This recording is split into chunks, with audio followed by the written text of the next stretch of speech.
할렐루야. 저는 오늘 열왕기하 4장 1절로 7절 말씀을 중심으로 내 집에 무엇이 있는지 내게 말하라 라고 하는 제목입니다. 한번 따라 하시겠습니까? 내 집에 무엇이 있는지 내게 말하라. 역사학자 아놀드 토인비라고 하는 사람이 그런 말을 했어요. 인류 문명은 도전과 응전의 역사래요.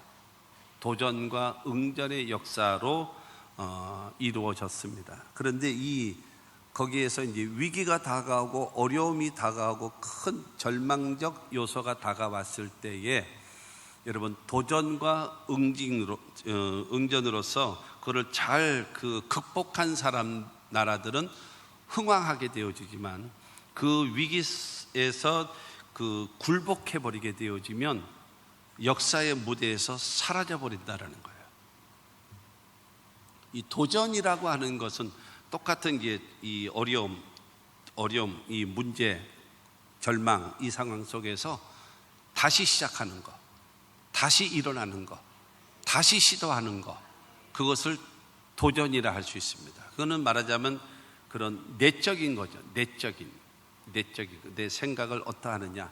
그러니까 기독교 신앙의 가장 중요한 것이 예수 그리스도의 십자가에서의 죽으심, 그 다음에 사흘 만에 부활하심 아닙니까?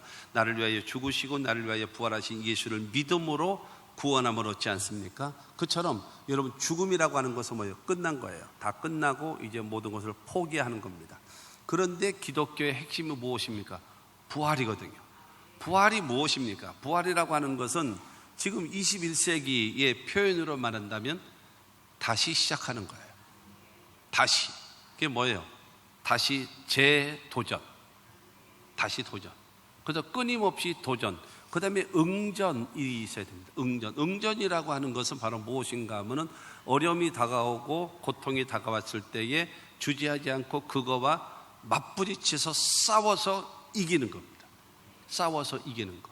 우리나라가 IMF를 당했을 때에 우리 전 세계가 깜짝 놀라게 만든 일이 있었습니다. 금모으기 운동. 이거는 전 세계가 놀라는 사건이었습니다. 모든 사람들이 자식들의 백일반지, 돌반지 등 이와 같은 반지들을 다 끌어모아가지고 나라를 살리기 위해서 그걸 모았잖아요. 그것으로 인해서 어쨌든 다 해결된 건 아닙니다만은 IMF를 극복하는 데에 큰 힘이 됐죠. 큰 힘이 되어졌단 말입니다. 우리나라 같은 경우도 여러분 사실상 1970년도만 하더라도 우리나라가 약 전 세계에서 약 한 170여 개 나라 중에서 못 살기로 밑에서 꼴찌에서 두 번째, 세 번째 나라가 우리나라였습니다.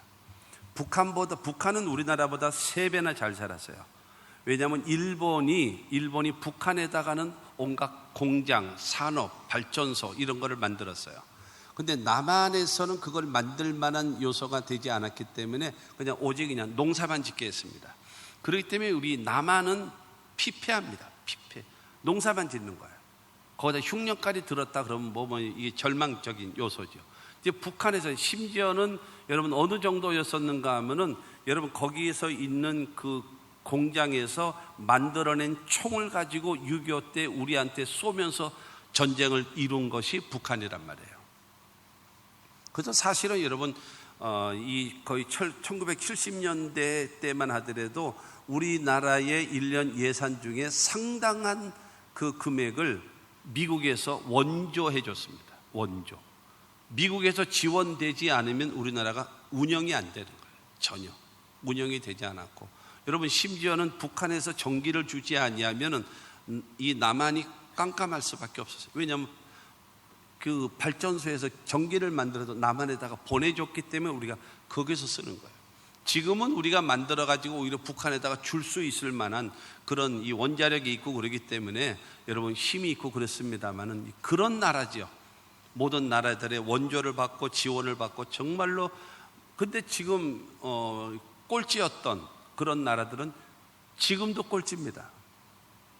지금도 꼴찌예요. 그런데 170등 잘 사는 나라 중에서 못 사는 나라까지 해가지고 거의 꼴찌 수준에 되어져 있는 대한민국이 지금 10대 강대국 속에 들어가 있는 그와 같은 것으로 엄청난 도전, 응전, 이와 같은 끊임없는, 그래서 뭐 설교하고는 좀 상관없겠습니다만은, 그러나 여러분, 우리나라의 이승만 대통령과 박정희 대통령은 우리나라 가장 중요한 것은 자유민주주의를 선택하게 만들고 6.25 때에 우리나라를 보존하게 만들어준 위대한 대통령이 이승만입니다.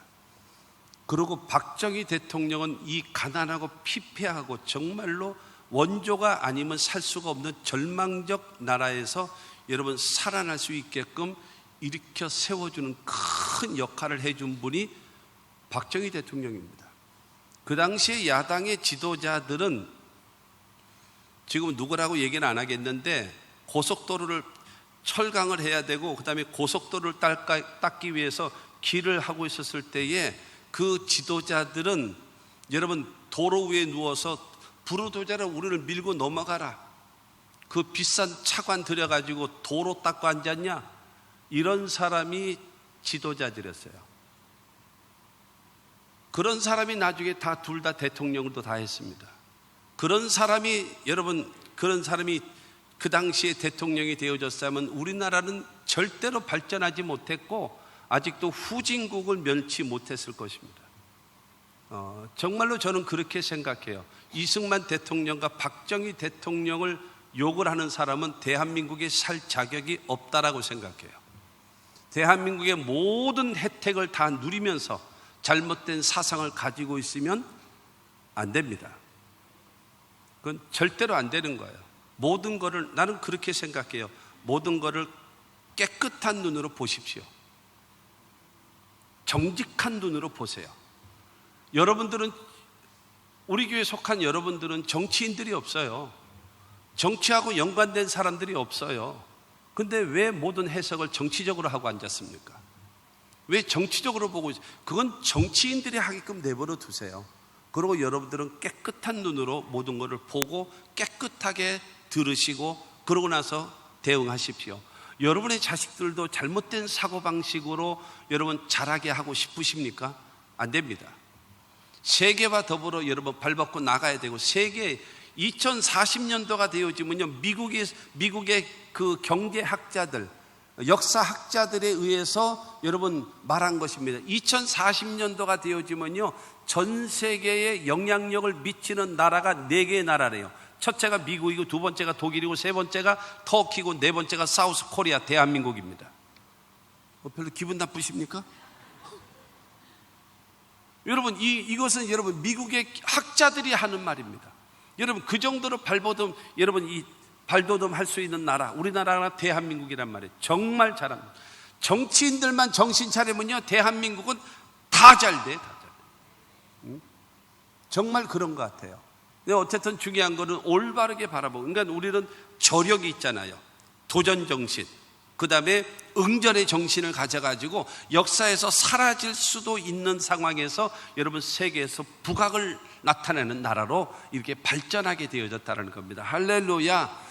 그래서 성경에 보게 되어지면요, 요한복음 10장 10절에 그런 말씀이 있잖아요. 도둑이 오는 것은 도둑질하고 죽이고 멸망시키려는 것뿐이요, 내가 온 것은 양으로 생명을 얻게 하고 더 풍성히 얻게 하려 하심이라. 마귀는 도둑질하고 죽이고 멸망시킵니다. 그러나 예수께서는 우리에게 생명을 주시고 우리를 풍성한 축복을 주심을 믿게 되기를 주님의 이름으로 축원합니다. 그래서 우리들에게 크고 작은 여러 가지 어려움이 다가오고 문제가 다가오고 절망적 요소가 다가올 수 있습니다. 그럼에도 불구하고 저와 여러분들은 도전하고 여러분 응전해서 오늘 성가대가 찬양한 것처럼 여러분 나의 피난처 되신 하나님, 여러분 피난처, 나의 피난처, 그분이 하나님이라고 찬양했던 것처럼 여러분 우리의 피난처, 우리의 해결자, 우리의 보디가드 예수란 말입니다. 그 하나님을 믿고 섬기며 살아가면 우리 대한민국을 축복하시고 은혜 베풀어 주실 줄로 믿습니다. 오늘 본문 말씀 열왕기하 4장 1절 말씀을 봅니다. 선지자의 제자들의 아내 중에 한 여인이 엘리사에게 부르짖어 이르되 당신의 종 나의 남편이 이미 죽었는데 당신의 종이 여호와를 경외하는 줄은 당신이 아시는 바니이다. 이제 빚준 사람이 와서 나의 두 아이를 데려가 그의 종을 삼고자 하나이다 하니, 엘리사 선지자의 그 밑에 제자, 그러니까 지금으로 말하면 신학을 하면서 목사가 되겠다라고 신학 공부를 하는 사람이에요. 근데 그 사람이 하나님을 경외하는 사람이라고 얘기하고 있습니다. 근데 그 사람이 생활 능력이 없어서 빚을 많이 얻었어요. 빚이 많은 거예요. 그리고 빚이 많게 그러고 나서 근근히 이어가고 있는데 갑자기 이 남편이 죽은 겁니다. 하나님을 경외하는 것은 있는데, 그리고 선지자가 되기 위해서 준비를 하고 있는데 빚이 많았고 빚 가운데 있다가 남편이 죽어버렸어요. 근데 그 당시는 지금하고는 전혀 다르죠. 지금은 그런데 그때 당시는 과부가 할 일이 없어요. 우리나라도 여러분 선교사가 와서 기가 막히대요. 뭐냐면은 무슨 공장을 물건을 만들어서 가내공업이라도 있어서 시장에다 내다 팔면서 이렇게 살아가는 것이 전혀 없다라는 거예요. 이상하다라는 거예요. 그리고 더더군다나 바늘 하나를 사고 싶어도 장이 서지 않으면, 여러분 어느 데는 3일장 어느 데는 5일장 막 이래잖아요. 이런 장이 서지 않으면 바늘 하나도 살 수 없는 나라가 조선이다 이랬어요. 그러니까 희한한 나라다. 어떻게 이런 나라가 발전할 수 있을까? 문맹, 80%의 인구가 문맹, 난 놓고 기억자도 모르는 사람들, 가내공업도 없고 그 다음에 무엇을 사고 싶어도 살 수 없는 나라. 이 나라는 어떻게 이게 발전할 수 있을까? 이렇게 선교사들이 여러분 이야기할 정도의 나라가 우리나라였었다는 겁니다. 그런데 이렇게 발전되어지고 성장할 수 있었어요. 근데 중요한 거는 그 당시에는 뭐예요? 돈을 벌 수 있는 길이 없는 거예요. 그래서 가장 불쌍한 사람이 첫째는 고아, 두 번째는 과부, 세 번째는 말할 것도 없이 장애인. 여러분 이 사람들이 가장 불쌍한 사람들이었습니다. 이제 빚이 많은 상태에서 죽었어요. 그 다음에 설상가상으로 여러분 빚을 빌려준 그 채주가 아이들을 종으로 데려가겠다라는 거예요. 레위기 25장 39절과 40절 말씀을 보게 되어지면, 너와 함께 있는 내 형제가 가난하게 되어 내게 몸이 팔리거든 너는 그를 종으로 부르지 말고 품꾼이나 동거인과 같이 함께 있게 하여 희년까지 너를 섬기게 하라. 돈을 빚을 졌으면 그를 데려다가 일을 시켜라. 근데 종처럼 노예처럼 여기지는 말고 품꾼처럼 동거인과 같이, 그래서 밥도 잘 먹여주고 그러면서 해서 같이 살게 해라. 근데 얼마를요? 50년입니다. 50년. 희년. 50년 동안. 그럼 여러분 얼마나 절망입니까? 이 여인에게는 완전 절망이에요. 다 가지고 있는 건 뭐냐면은 하나님을 경외하는 것밖에 없어요. 의지했던 남편도 죽었고, 그 다음에 기대하고 바라보고 있는 아이들은 종으로 팔려갈 판이고, 여러분 전혀 살 수 있는 길이 없는 절망적 상황이 돼버리고 말았다라고 얘기하는 겁니다. 여러분 이런 상황 속에서 의지할 수 있는 것이 아무것도 없어요. 그래서 이 여인은 엘리사를 찾아갑니다. 엘리사를 찾아가서 자기의 사정을 아뢰는 겁니다. 그랬더니 이 엘리사가 말하기를, 내가 너에게 무엇을 해줄까? 내게 있는 것이 무엇이냐라고 하다가 이게 가만히 생각해 보니까 기름 한 그릇이 있습니다. 그래? 그러면 동네를 가가지고 그릇이란 그릇은 다 빌려와라. 그러고 그 다음에 그 기름을 거기에다 부어라. 그 이야기를 하는 거예요. 그래서 그 말대로 그 아들들과 그 다음에 이 여인은 그 역할을 합니다. 그 일에 순종을 합니다. 그래서 오늘 보면 마지막 7절 말씀을 보면, 그 여인이 하나님의 사람에게 나아가서 말하니 그가 이르되 너는 가서 기름을 팔아 빚을 갚고 남은 것으로 너와 내 두 아들이 생활하라 하였더라. 완전 문제가 해결돼 버렸어요. 빚 문제도 해결되고 먹고 사는 문제도 해결되어지고, 얼마만큼 기름이 되어져 있는지는 모르겠습니다만은 중요한 거는 빚을 다 갚고 너와 내 두 아들이 생활할 수 있을, 완전히 모든 문제를 해결할 수 있었던 것이 여러분 오늘 본문의 말씀이다라는 겁니다. 내가 너를 위하여 어떻게 하랴 하면서 너에게 있는 것이 무엇이냐? 그걸 내게 말하라고 말하고 있는 것입니다. 하나님은 우리에게 없는 것을 묻지 않습니다. 무엇이 필요하냐라고 묻지를 않습니다. 여러분, 여러분에게 무엇이 있느냐라고 물으시는 겁니다. 여러분, 그 신앙적 자산, 하나님의 놀라운 기적과 하나님의 도움을 받을 수 있는 그런 신앙적 자산이 필요한 겁니다. 성경에 보면 이 벳세다 광야에 남자만 5,000명, 부녀자와 아이들이 다 치게 되어지면 그래도 한 2, 3만 명은 되지 않겠나 추정되어지는 그 숫자가 모였을 때에 너희들이 먹을 거를 주라 라고 했더니 우리는요 보리떡 5개하고 물고기 2마리밖에 없습니다. 그래? 그거 갖고 와. 그리고 그것을 가지고 하늘을 우러러 축사하시고 떼어줄 때에 남자가 전부 다 모든 사람들이 다 배불리 먹고 12바구니 남는 기적의 역사가 일어났음을 믿으시면 아멘 하시기 바랍니다. 그 오병이어와 같은 그런 기적, 신앙적 자산이 있어야 된단 말입니다. 하나님께서도 여러분 한 사람 한 사람에게 가지고 있는 신앙적 자산, 그 오병이어와 같은 그 신앙적 자산이 있어야 거기서 그야말로 뻥튀기를 튀기는 것처럼 거기서 기적을 베풀지 않겠냐라는 거예요. 할렐루야. 그래서 오늘 본문 말씀에 나와 있는 이 여인이 가지고 있었던 신앙적 엄청난 자산, 그래서 여러분 빚을 다 갚을 수 있고 자기와 더불어 자기 자녀들과 함께 여러분 생활할 수 있을 만한 터전이 열릴 수 있는 그 신앙적 자세가 바로 무엇인가? 첫째로 하나님의 도우심을 기대하는 기도가 있었습니다. 이 여인에게는요 기도라는 것입니다. 1절 전반절 말씀을 봅니다. 선지자의 제자들의 아내 중에 한 여인이 엘리사에게 부르짖어 이르되 라고 말하고 있습니다. 절망적인 이 여인은 엘리사를 찾아왔습니다. 그러면서 지금 자기 남편이 하나님을 경외했었던 것과 선지생도였었던 것과 빚이 많았다는 것과 그 다음에 남편이 죽은 것 이야기하고 빚 때문에 2아이가 지금 노예로 팔리게 생겼다라고 하면서 절망적 상황을 이야기했답니다. 그런데 중요한 건 지금 같으면 문제가 없어요. 왜 문제가 없는가? 내가 하나님께 기도하면 돼요. 내가 기도원 올라가서, 내가 아니면 교회에서 철야하면서, 아니면 작정 예배하면서 내가 하나님께 기도하면 된단 말입니다. 그러나 그 당시는요 백성들이 하나님께 기도하지를 못했습니다. 선지자나 제사장에게 가서 자기의 사정을 아뢰게 되어지면 제사장은 그거를 듣고 나서 그 다음에 성소 안에 있는 분향단에 가서 거기서 하나님 앞에 기도하고, 그 백성은 여러분 이 성막 마당에서 엎드려 있는 거예요. 그 응답을 가지고 올 때까지 엎드려 있는 것, 그것이 구약시대의 모습이거든요.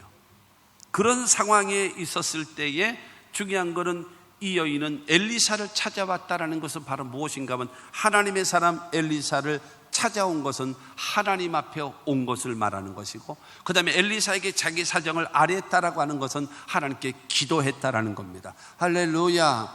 중요한 사실은 우리들이 살아가는 삶 속에 때로는 문제에 처하고 어려움과 절망에 처할 때가 있어요. 그럼 우리는 어떻게 하냐라는 겁니다. 우리나라의 여러분 이 텔레비, TV의 이 작가들의 수준이 좀 높아져야 돼요. 수준이 높아져야 돼요. 예를 들어서 남녀 간의 이성적 관계 속에서 문제가 생겼어요. 그렇게 되어지면 그 다음 장면이 뭐가 나옵니까? 어느 사람은 사업을 하다가 그냥 홀딱 망해버렸어요. 그러면 그 사람이 그 다음에는 어떤 장면이 나옵니까? 대다수 뭐로 나와요? 술집에 가 있습니다. 술집. 그래서 부어라 마셔라 그러면서 뭐 좋아서 뭐 부어라 마셔라 그러면서 자기 인생을 한탄하고 뭐 누구를 원망하고 그러면서 술을 먹고 앉았어요. 여러분 이런 모습을 가지고 있어요. 여러분 이러면 됩니까? 여러분 가운데 바둑을 잘 두시는 분이 계시죠? 혹시 바둑? 이 바둑이라는 것은 요즘에는 올림픽에서도 여러분 운동으로 나오잖아요. 바둑 두는 거예요. 이 바둑 두는 사람, 잘 두는 사람들은 어떻게 두느냐? 프로들이 바둑을 두게 되면 딱 끝나면요, 서로 두 사람이 대국자들이 너 왜 졌는지 알아? 아까 요 상황이었잖아. 요 상황이 이렇게 돼 있었잖아. 넌 그때 왜 요거에다 됐어? 이것이 패착이잖아. 이때는 여기다 뒀어야 내가 꼼짝 못하고 내가 지는데, 너는 계산을 잘못해서 여기다 뒀기 때문에 네가 진 거 아니니 복귀를 합니다. 서로 바둑을 처음 뒀던 이 바둑 두는 사람들이 머리가 좋아요. 그래서 처음부터 끝까지 그거를 아까 뒀던 거를요 그대로 둬요. 여기야, 여기가 문제야. 여기 맞아. 너는 그때 요렇게 했었어야 돼. 맞아요, 요렇게 했어요. 생각 잘못해서 요렇게 뒀네. 복귀를 하게 되어지면서 무엇인가 하면 발전이 되는 거예요. 발전. 그 컴퓨터하고 여러분 사람하고 바둑을 두기도 하잖아요. 컴퓨터하고 뭐 인공지능하고 해가지고 해서 우리나라 한국 최고의 뭐 이세돌 그 프로가 둬서 한 번 이기고 뭐 계속 지고 막 이랬었잖아요. 근데 그거를 이기기가 어려운 것이 컴퓨터기 때문에, 컴퓨터는 이런 상황을 복기를요 하루에 10만 건 이상씩 복기를 한대요. 이럴 때는 이렇게 두더라, 이럴 땐 이렇게 두더라, 이럴 땐 이렇게 두더라, 이렇게 되니까 실패하고 이렇게 하니까 이기더라. 이거를 하루에 10만 건 이상씩을 다 컴퓨터는 복기를 하는 거예요. 그렇기 때문에 어떤 세상 없는 여러분 인간이 프로하고 두더라도 컴퓨터는 뭐를 하질 않아요? 실수를 하지 않아요. 복기 때문에 그렇습니다. 복기. 왜 실패했을까? 왜 내가 절망에 빠졌을까? 를 돌아볼 줄 알아야죠. 부어라 마셔라 술 먹고 뭐를 생각할 수 있겠습니까? 그렇지 않겠습니까? 절망에 빠졌을 때에 바로 무엇인가 하면 돌아볼 줄 아는 그런 태도와 자세는 대단히 필요합니다. 뭐 사람을 찾아가서 도움을 요청한다? 필요하겠지요. 그러나 그것 갖고 근본적인 해결이 되나요? 아니에요. 성경은 우리에게 말하고 있습니다. 하나님을 찾으라는 겁니다. 이사야 55장 6절 말씀을 보게 되어지면 너희는 여호와를 만날 만한 때에 찾으라, 가까이 계실 때에 그를 부르라 말씀하고 있습니다. 여러분, 이 여인이 엘리사를 통해서 하나님께 나아온 것입니다. 그의 사정을 알으면서 하나님께 기도한 것입니다. 그러므로 우리들도 여러분 문제와 절망과 어려움 앞에 하나님 앞에 기도하십시오. 이것이 하나님의 놀라운 은혜를 받을 수 있는 여러분 신앙적 자산입니다. 성경에 여러분 히스기야 왕이 나옵니다. 좋은 왕이죠. 히스기야 왕이 잘하는 것이 있었습니다. 첫째로 정직한 사람이다. 두 번째로는요 우상을 제거한 사람이다. 그 다음에 세 번째로는 계명을 지키는 사람이다. 그리고 네 번째로는 하나님만 철저하게 의지하는 사람이다라고 성경은 말하고 있어요. 히스기야 왕 좋은 사람이죠. 그런데 이 사람이 아들이 없는 상태에서 갑자기 병이 드는 거예요. 이사야 선지자가 와가지고 말합니다. 내가 죽고 살지 못하리라. 대선지자 이사야가 와서 너는 끝이다, 너는 죽는다. 그래서 이 다른 왕을 세우고 그 다음에 유언하고 그리고 죽을 준비하라 이러고 총총거름으로 나가는 거예요.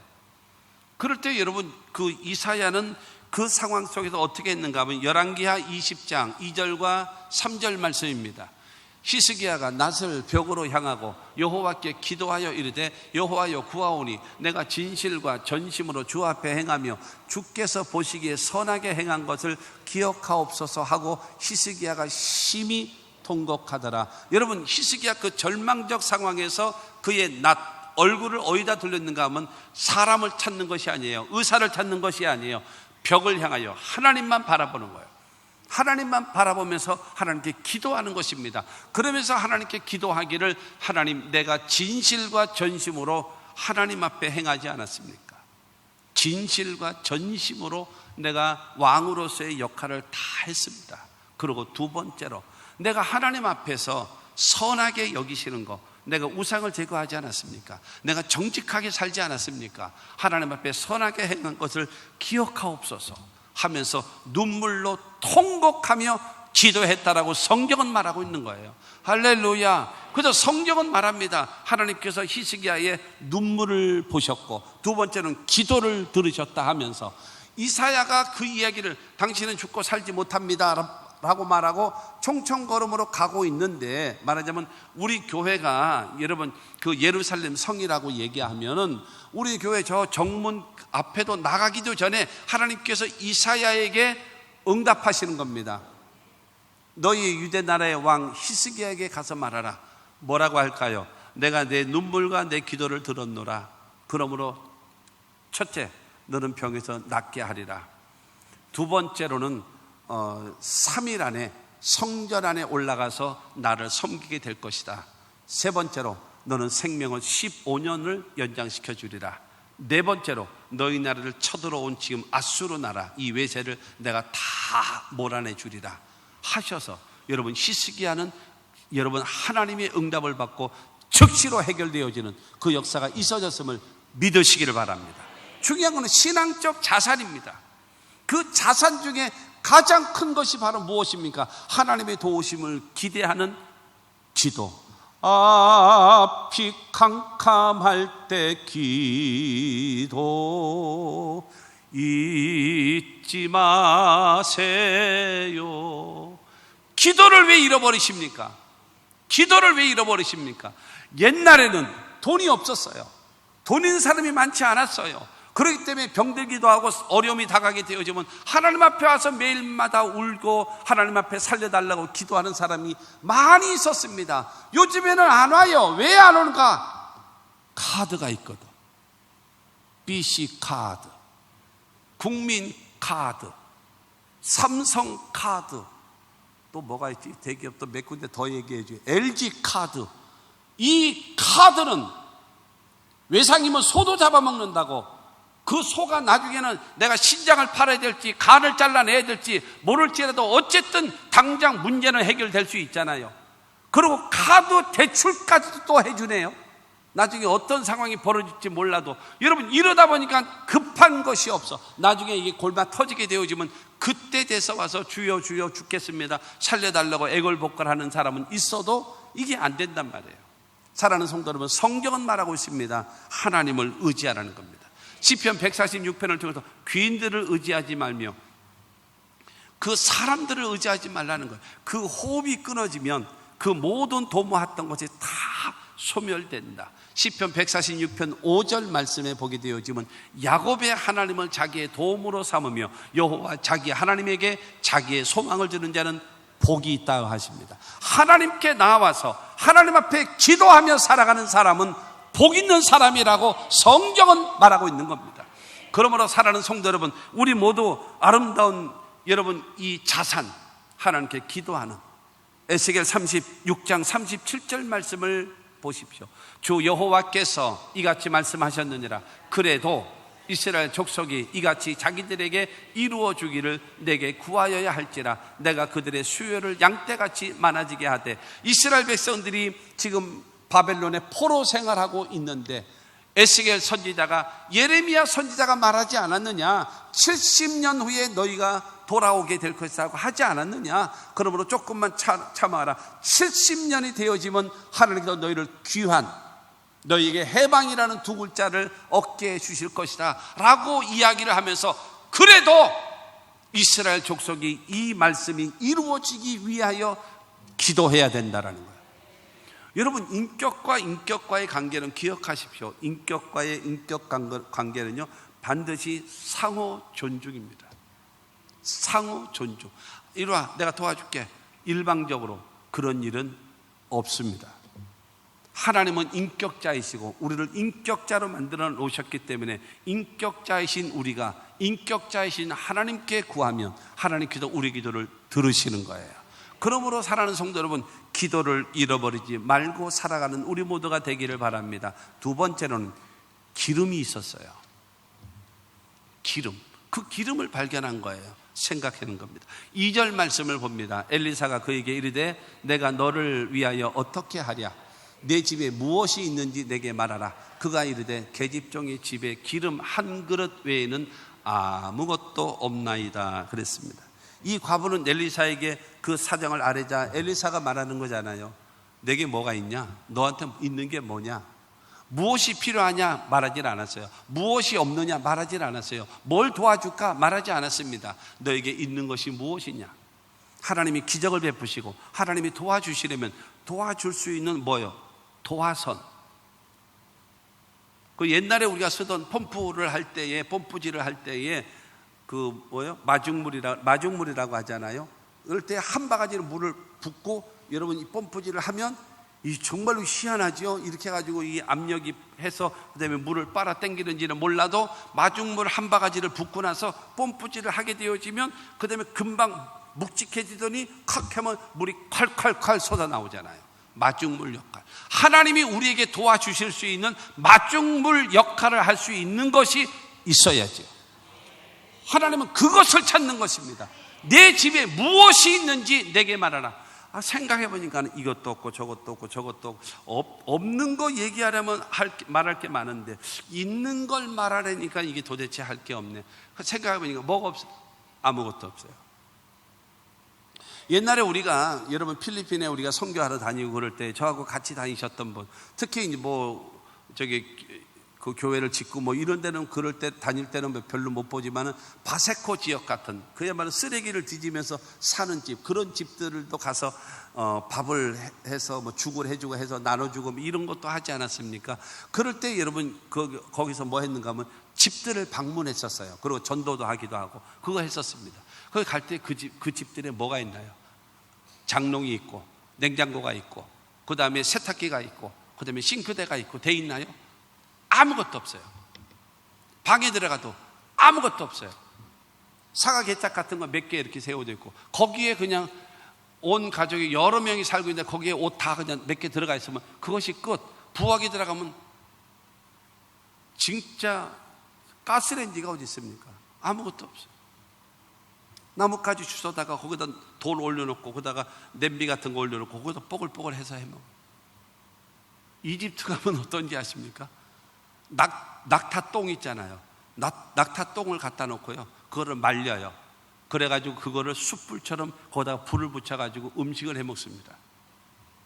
그런 절망적 상황이에요. 없는 거예요. 근데 거기서 기름이 담겨있는 그릇이 딱 생각난 거예요. 다른 거는 없는데 그게 딱 생각난 거예요. 내게 기름 한 그릇이 있습니다. 얼만큼 그릇이 얼마나 크냐도 모르겠고 얼마만큼 있느냐도 모르겠습니다만은 중요한 건 일단은 기름이 있다라는 거예요. 그 기름통에 기름이 있다라는 겁니다. 그게 딱 생각나는 겁니다. 없는 거를 말하지 않고 있는 게 무엇이냐라고 할 때에 여러분 그런 기름 그릇에 기름이 있는 것이 생각이 난 겁니다. 그래서 그에게 말합니다. 기름 한 그릇이 있습니다. 하나님은 여러분 없는 것을 통해서 일하지 않으십니다. 있는 것을 통해서 역사하신다는 사실을 믿게 되기를 주님의 이름으로 축원합니다. 나는 없어요, 못해요, 할 수 없어요, 절망해요, 나는 운도 없고요, 그다음에 부모 그 복도 없고요, 이래서 못하고 저래서 못하고. 그 사람의 얼굴이 편안합니까? 그 사람 얼굴이 행복합니까? 그럴 수가 없어요. 그러니까 예를 들어서 우리가 많이 들었던 말 중에 하나이지 않겠습니까? 컵에 물이 반이 있어요. 그럼 반이 있는데 두 반응이 나오잖아요. 물이 반밖에 없네 라고 하는 사람도 있고 물이 반이나 있네 라고 하는 사람이 있단 말입니다. 똑같을까요? 안 그래요. 그래도 이거 반밖에 없네라는 그 자체가 원망입니다. 반이나 있네 라고 이야기하는 것은 그래도 감사하고 그래도 가능성이 있다라는 식입니다. 여러분 반밖에 없네 하는 사람의 얼굴의 모습과 반이나 있네라고 하는 사람의 얼굴의 모습은 다른 겁니다. 하나님이 찾으시는 사람은 무엇인가 하면 여러분 없는 중에서 있는 것을 발견하고 있는 것을 제시하는 사람을 찾으신다라는 사실을 믿으시기 바랍니다. 오늘 본문 말씀 6절 말씀을 보겠습니다. 6절에 보면은 그릇에 다 찬지라 여인이 아들에게 이르되 또 그릇을 내게로 가져오라 하니 아들이 이르되 다른 그릇이 없나이다 하니 기름이 곧 그쳤더라. 사랑하는 성도 여러분, 그릇을 계속 빌려오고 그릇이 줄 서 있을 때는 기름이 줄줄줄줄 계속 나왔단 말입니다. 그릇 더 가져와. 야, 기름은 계속 넘친다. 얼른 그릇 더 갖고 와. 엄마 그릇이 없어요. 다 빌려와서 없어요 라고 된 기름이 딱 멈춰버린 것입니다. 하나님의 능력의 한계가 다한 것이 아니라 하나님의 능력의 기름을 받을 수 있는 그릇이 없으니까 멈춰버리는 거예요. 사랑하는 성도 여러분, 하나님 앞에는요 불가능이 없어요. 하나님 앞에는 안 되는 것이 없어요. 하나님 앞에는요 여러분 못하는 것이 없어요. 믿으십니까? 그러므로 사랑하는 성도 여러분, 우리는 그 하나님께 기도해야 될 것이고, 그 하나님 앞에 여러분 있는 것을 말하고, 할 수 있다고 말하고, 하면 된다라고 말하고, 주님이 도와주시면 됩니다라고 말할 수 있는 여러분 모두가 되시기를 주님의 이름으로 축원합니다. 인간 맨날 모자란다라고 얘기하니까 모자라는 거예요. 맨날 죽겠다 그러니까는 죽게 생긴 거예요. 맨날 아프다고 하니까는 아픈 거예요. 맨날 힘들다고 하니까 힘드는 거예요. 사랑하는 성도 여러분, 여러분 건강합니다. 믿음이 있습니다. 승리할 수 있습니다. 나에는 가능성이 있습니다. 하나님 조금만 도와주시면 나는 됩니다. 이 믿음을 갖고 살아가는 우리 모두가 되어져야 합니다. 민수기 14장 28절 말씀을 보면 그들에게 이르기를 여호와의 말씀에 내 삶을 두고 맹세하노라. 너희 말이 내 귀에 들린 대로 내가 너에게 행하리니. 저희 12명의 정탐꾼들이 가나안을 정탐하고 돌아왔잖아요. 10명은 말하잖아요. 산은 높고 성도 높고 견고하고 강하고 그들은 장대한 자들이다. 우리는 그들과 비교하면 메뚜기와 같다. 전쟁 가면 우리는 죽을 것이고 처자식은 포로로 잡히게 될 것이다. 불가능. 죽어? 그럼 죽어라. 그리고 10명을 죽여버려요. 그 10명의 정탐꾼들의 말을 추종하면서 괜히 여기까지 와가지고 우리를 여기서 다 죽게 한다라고, 차라리 애굽에 가서 노예 생활이나 하자라고 하는 그들에게서 가나안을 뺏어서 광야 40년 생활을 다 죽게 해버린 거예요. 그러나 여호수아와 갈렙은 맞다. 산도 높고 성은 견고하고 그들은 강하고 장대하고 많다. 그러나 그들의 신은 떠났지만 하나님은 우리와 함께한다. 가자, 취하러 가자. 우리는 능히 이길 것이다. 하나님께서는 그 여호수아와 갈렙에게 너희들에게는 가나안을 갔다 온 그 땅을 너와 내 자손에게 주리라. 그리고 그의 족속들도 에브라임 지파와 유다 지파들은 그렇기 때문에 가장 큰 땅, 가장 많은 사람들이 들어갈 수 있는 놀라운 축복을 받았다는 사실을 믿게 되기를 주님의 이름으로 축원합니다. 믿음이 있다라고 말하십시오. 가능성이 있다라고 말하십시오. 나는 성실함이 있다라고 말씀하십시오. 나는 최선을 다하는 노력이 있다라고 말하십시오. 그리고 하나님 도우심을 기대하십시오. 세 번째로는 그릇을 빌릴 수 있는 신용과 신뢰가 있습니다. 그릇을 빌릴 수 있는 신용과 신뢰. 저게 뭔 말이냐? 먼저 3절과 4절을 먼저 봅니다. 이르되 너는 밖에 나가서 모든 이웃에게 그릇을 빌리라.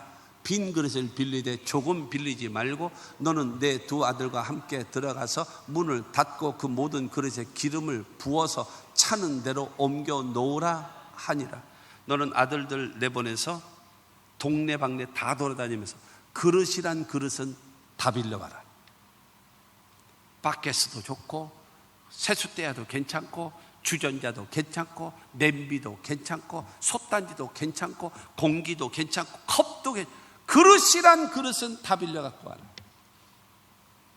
생활이 어려운 사람들, 그 다음에 생활에 그런 기구들이 많지 않은 사람들, 그 사람들에게 여러분 그 사람들이 그릇을 빌려주겠습니까?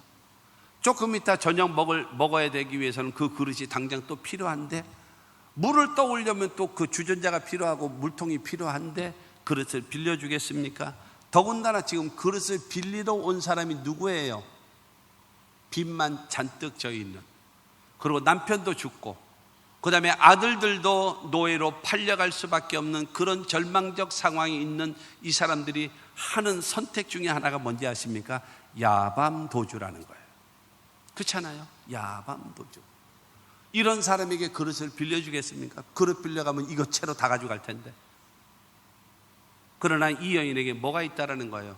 그릇을 빌려주는 신용, 그것을 빌려받을 수 있는 신용, 사람들에게 신뢰를 갖고 있었다라는 겁니다.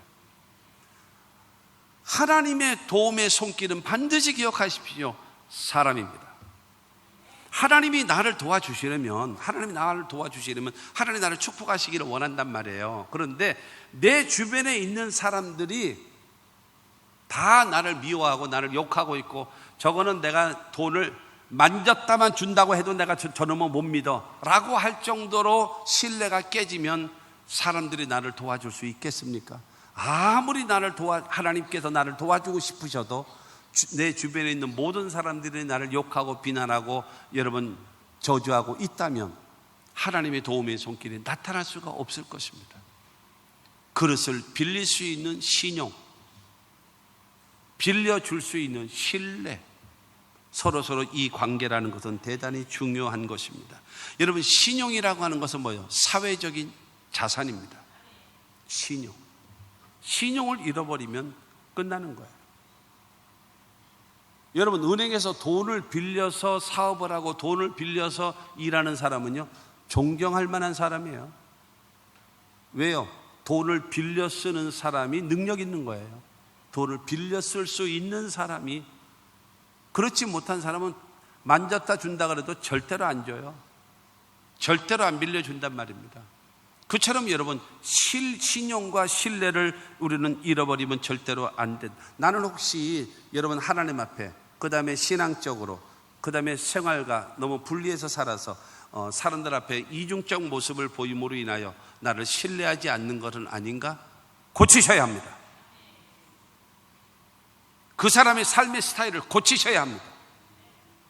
사람들 앞에 인정받지 못하고 나를 신뢰하지 못하고 여러분 나를 믿을 수 없는 사람이 된다면 어떻게 그 사람의 기도를 하나님이 들으실 수 있겠습니까? 못 들어줍니다. 왜냐? 하나님 자체도 불의한 자가 되기 때문에 안 되는 거예요. 그래서 하나님을 기쁘시게 해야 되고, 우리는 사람에게도 칭찬을 받는 교회, 우리 교회의 표처럼 하나님을 기쁘시게 하며 사람에게도 칭찬을 받는 그런 사람이 되어져야 한다는 것을 기억하십시오. 잠언 11장 3절 말씀에 보면은요, 정직한 자의 성실은 자기를 인도하거니와 사악한 자의 패역은 자기를 망하게 하느니라. 재물은 진노하시는 날에 무익하나 공의는 죽음에서 건지느니라. 사랑하는 성도 여러분, 정직함, 공의, 여러분 이것을 가지고 있어야 인정받을 수 있어야 돼요.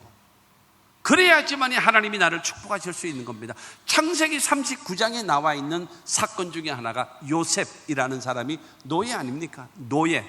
이 노예인 요셉이 어쨌든 그의 부인이, 보디발이라고 하는 그 주인의 그 부인이 자꾸 동침하자라고 요구를 하는 거예요.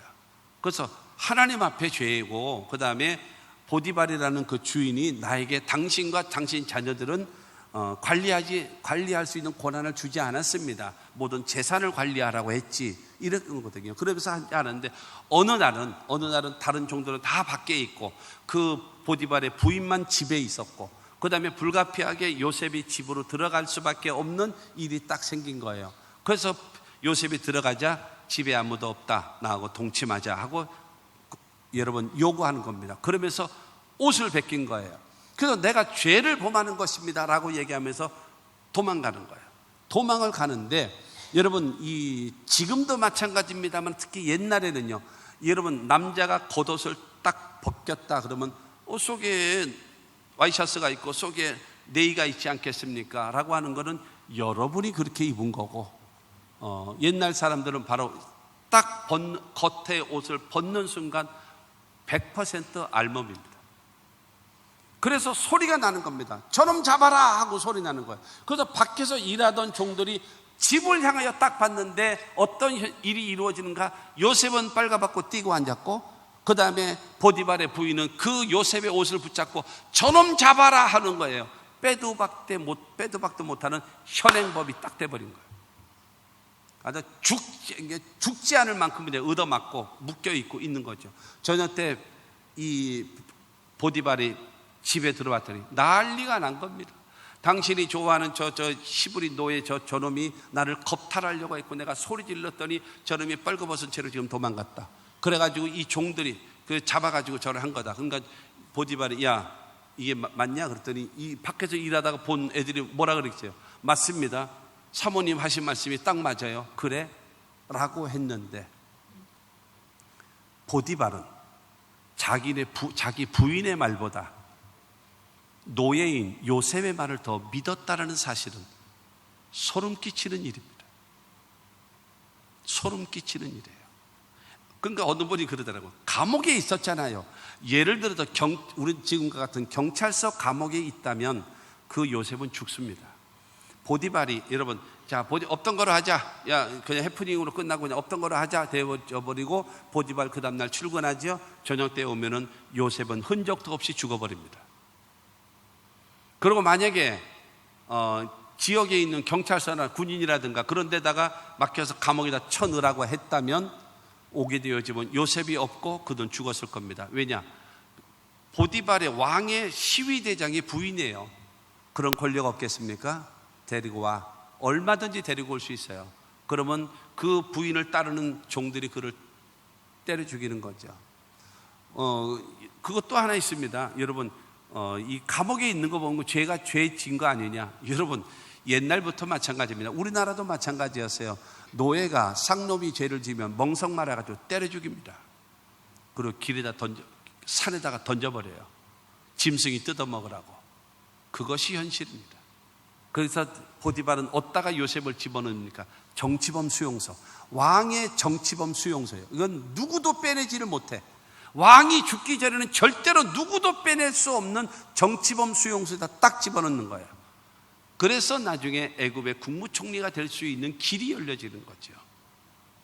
사랑하는 성도 여러분, 보디발이라는 사람은 자기 부인의 말보다도 노예의 말을 더 믿었다라는 거예요. 이 정도의 신뢰가 있다면, 이 정도의 신뢰의 사람이 하나님께 기도한다면 하나님이 여러분의 기도를 듣지 않으시겠습니까?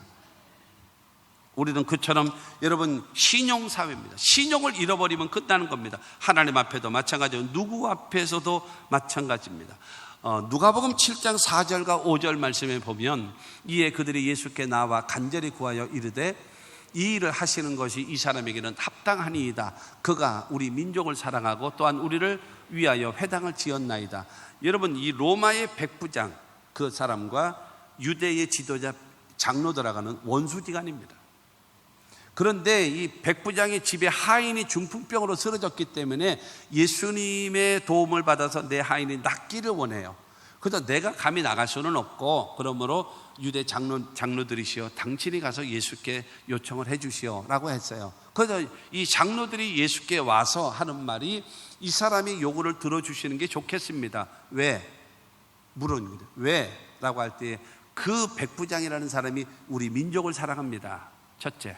그리고 두 번째, 우리들을 위해서, 우리가 하나님을 섬기게 하기 위해서 회당, 지금으로 말하면 성전을 지어줬습니다.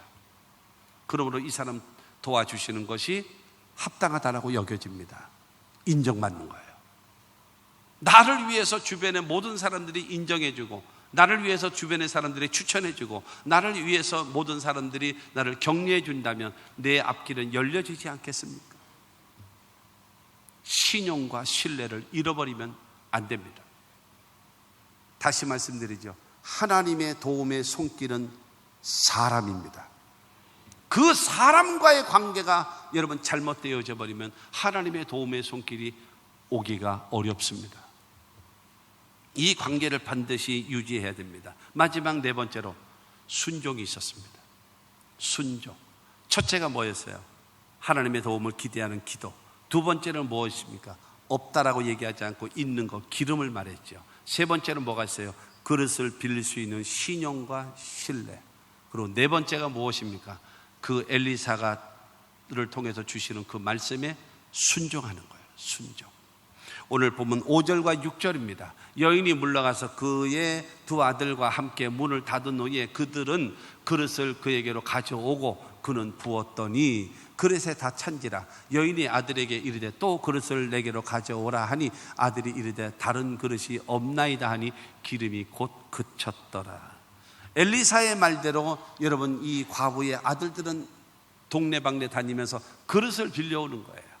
그러니까는 별의별 그릇, 밥그릇, 그 다음에 국그릇서부터 시작해서 그 종쟁이서부터 시작해서 주전자부터 바켓서부터 고무 들통서부터 시작해가지고 들통, 공국 끓여 먹는 큰 통 같은 거, 예를 들어 온갖 것 다 빌려오는 거예요. 심지어는 세숫대야까지 빌려와요. 다 빌려. 내 하는 얘기예요, 그냥. 이 다 빌려온 거예요. 다 빌려와서. 그래서 기름을 계속, 그런 여러분 기름병 그릇이 얼마나 큰지는 모르겠습니다만은 그릇을 잔뜩 줄 서 있어요. 줄 쫙 서 있어요. 근데 이거를 갖다 부라는 거예요. 여러분, 이 자기가 해도 웃기는 거 아니겠습니까? 그렇잖아요. 이걸 분다라는 거를. 그런데 이 아들들은 그릇을 빌리러 다니면서 그릇을 계속 빌려오고 있고, 여러분 이 여인은 그것을 기름을 붓기 시작하는 거예요. 그런데 수도꼭지 틀어놓은 것처럼 줄줄줄줄줄줄줄줄 기름이 나오는 거예요. 줄줄줄줄 쉬지 않고 계속 나오는 거예요. 아멘한 사람에게 하나님의 기적이 있기를 바랍니다. 또 얘기할까요? 지금 말고 조금 아까 한 사람. 타이밍이 맞아야지. 중요한 거는 하나님의 말씀대로 순종했더니 순종과 더불어 하나님의 기적적으로 기름이 줄줄. 그래서 야, 그릇이 모자란다. 그릇 더 갖고 와, 그릇 더 갖고 왔더니 엄마 없어요. 동네 그릇 다 갖고 왔어요. 하나도 없습니다. 근데 기름이 딱 멈춰버린 거예요. 하나님의 능력의 한계는 순종, 그릇이 없으면 멈춰버리고, 순종할 수 없을 상황이 되어져 버리면 하나님의 역사는 멈춰버리는 겁니다. 그러므로 사랑하는 성도 여러분, 우리는 하나님의 말씀에 뭐 할 줄 알아야 돼요? 순종해야 됩니다. 나에게는 왜 기적이 없나요? 나에게는 그와 같은 기적이 나타나지 않나요? 그 이유를 모르십니까? 당신은 기적의 하나님을 믿지 않아서 그렇습니다. 나는 하나님을 믿어요. 기적의 하나님을 믿어요. 그렇다면 당신은 하나님 말씀에 순종하지 않기 때문입니다. 간단합니다. 왠지 아십니까? 하나님은 살아계시기 때문이에요. 하나님은 살아계시기 때문에 얼마든지 제2, 제3의 이 여인과 같은 기적을 베푸실 수 있는데, 중요한 것은 그 하나님을 우리가 믿지 못한다는 것이고, 믿고 있다 할지라도 행하지 않기 때문에 하나님의 기적은 오지 않는다는 사실을 기억하시고 우리는 순종해야 합니다. 할렐루야.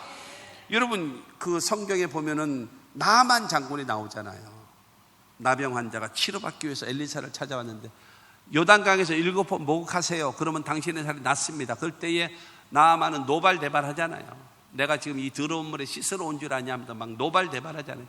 내가 누군데 와서 나에게 절을 하고 이 하나님의 이름을 불러가면서 나를 낫게 해줘야지. 뭐 요단강 막 그냥 화를, 내 생각은 그렇지 않아 그러죠.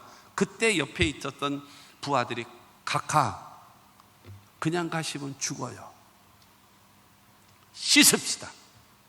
씻어서 깨끗하라고 하는데 못할 게 뭐 있습니까? 각하, 야, 너 같으면 하겠냐? 이거 벗으면 피가 나고 이거 벗으면 고름 나오고 내가 이것을 보여야 되겠어? 각하 씻으십시오. 그냥 가면 죽습니다. 7번 씻었는데 치료받지 못하면, 저 성경에는 없는 이야기입니다. 저 엘리사인지 뭐지, 저놈은 내가 한 칼에 요자를 내버리겠습니다. 각하 씻으십시오. 그냥 가시면 안 됩니다. 참 충성스러운 여러분 부하였어요. 그 말을 듣고 나아만이 에이씨 하고 돌아서는데, 열왕기하 5장 14절 말씀은 말하고 있습니다. 나아만이 이에 내려가서 하나님의 사람의 말대로 요단강에 7번 몸을 잠그니 그의 살이 어린아이의 살같이 회복되어 깨끗하게 되었더라. 여러분, 요단강 물이 나병에서 치료받을 수 있는, 여러분, 효능이 있는 물이 아니라 하나님의 사람의 말대로 순종했더니 기적이 일어나는 겁니다. 사랑하는 성도 여러분, 순종을 배우십시오. 순종을 배우지 못한다면 하나님이 축복하시기 어렵습니다. 순종을 배우지 못한다면 여러분, 윗사람 앞에 인정받기 어렵습니다. 그렇지 않겠어요? 여러분들이 오너라고 생각해 보세요. 여러분의 아랫사람한테 일을 시켰는데 말을 안 듣는다고 생각해 보세요. 여러분, 그 사람에게 좋은 기회를 주겠습니까? 안 되는 거죠. 기회만 되면 쳐버리는 거죠. 우리 모두 아모스 3장 7절을 통해서 우리에게 말씀하고 있습니다. 주 여호와께서는 자기의 비밀을 그종 선지자들에게 보이지 아니하시고는 결코 행하심이 없으시리라. 하나님은 주의 종들을 통해서 말씀하시고, 말씀하신 대로 그 말씀을 순종하며 나아가면 하나님께서 우리의 삶 속에 놀라운 기적의 역사를, 말씀하신 대로 역사를 베풀어 주심을 믿으시기를 바랍니다. 사랑하는 성도 여러분, 하나님의, 우리가 성도의 의무가 무엇입니까? 여러분, 성수주의를 하는 거, 온전한 11조 생활하는 거, 기도 생활하는 거, 왜 성수주일이 중요합니까? 하나님이 창조주이심을 인정하는 것이고, 그 다음에 부활하신 주님이 안식일 첫날 아닙니까? 우리를 구원해 주시는 하나님을 인정하는 신앙적 고백이 성수주일입니다. 두 번째로 온전한 11조라고 하는 것은 복을 주시는 분은 하나님이라는 것을 인정하는 신앙적 고백인 것이고, 세 번째로 기도하는 것은 무엇인가 하면 나의 생사화복의 주관자가 되신 분이 하나님이라는 것을 인정하는 신앙적 고백, 그것이 기도라는 겁니다. 그 말씀에 순종하며 살아가면 하나님은 반드시 저와 여러분들을 도와주심을 믿으시기를 바랍니다. 여러분, 결론적으로 말씀드리게 되어지면 절망에 빠진 이 여인이 엘리사에게 도움을 요청했을 때 엘리사가 말하잖아요. 내게 무엇을 하여 줄까? 내게 있는 것이 무엇이냐라고 말했을 때에 그 여인이 있는 것이 무엇이었습니까? 첫째로 하나님의 도우심을 기대하는 기도가 있었잖아요. 이게 신앙적 자산입니다. 두 번째로 무엇이 있었나요? 기름이 있었잖아요. 세 번째로 무엇이 있었나요? 그릇을 빌릴 수 있는 신용과 신뢰가 있었잖아요. 그리고 무엇이 있었나요? 순종. 남들이 보면 우습게 여길지 모르는 순종. 그것을 통해서 하나님의 기적의 역사가 나타나지 않았습니까? 아까 봤지만 여러분 7절 말씀을 다시 봅니다. 7절 말씀 보면 그 여인이 하나님의 사람에게 나아가서 말하니 그가 이르되 너는 가서 기름을 팔아 빛을 갚고 남은 것으로 너와 내 두 아들이 생활하라 하였더라. 이 여인의 절망적 상황이 완전히 해결되어지는 놀라운 역사가 이루어지게 된 것입니다. 사랑하는 성도 여러분, 약 3000년 전에 있었던 사건을 내가 지금 여러분에게 못하러 얘기하겠습니까? 이스라엘 나라, 조그마한 나라, 그 이스라엘 나라에, 그것도 우리 조선 왕국의 상황도 몇백 년 되지 않는 이 조선 왕조의 상황도 잘 우리가 모르는 우리들에게 3000년 전에 이스라엘에 있었던 사건을 왜 말하겠습니까? 성경을 기록해 주신 하나님은 지금도 살아계시기 때문에 제2, 제3의 기적은 얼마든지 나타날 수 있다라는 사실을 믿으시기를 바랍니다. 남들이 기적을 체험하고 남들이 응답을 받고 남들이 잘 되어지는 걸 보고 여러분 뒤에서 비축거리고 비아냥거리지 마십시오.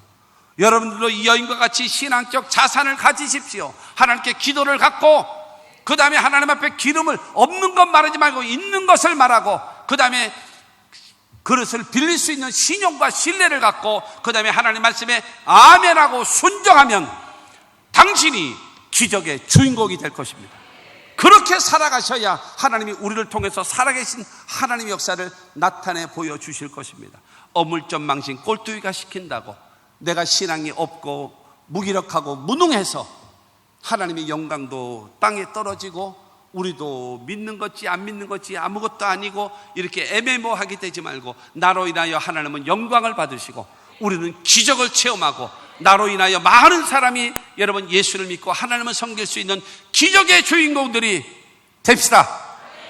기도하겠습니다. 하나님 아버지 은혜와 사랑을 진심으로 감사합니다. 내 집에 무엇이 있는지 내게 말하라 하신 말씀을 증거했습니다. 이 여인에게는 하나님의 도우심을 기대하는 기도가 있었습니다. 기름이 있다고 말을 하였습니다. 그릇을 빌릴 수 있는 신용과 신뢰를 가지고 있었습니다. 그리고 엘리사를 통하여 주시는 말씀에 순종했더니 기적이 일어났고 그 모든 문제가 해결되어졌습니다. 그 모든 그 역사가 우리들의 삶에도 나타날 수 있도록 주께서 은총과 복을 허락하여 주시옵소서. 예수님의 이름으로 기도하옵나이다. 아멘. 말씀 생각하시며 통성으로 기도하겠습니다. 할렐루야. 걸어가시 하나님 아버지 은혜와 사랑을 진심으로 감사합니다. 우리가 하나님 아버지 입술로만 주여 주여 하는 자 되지 말고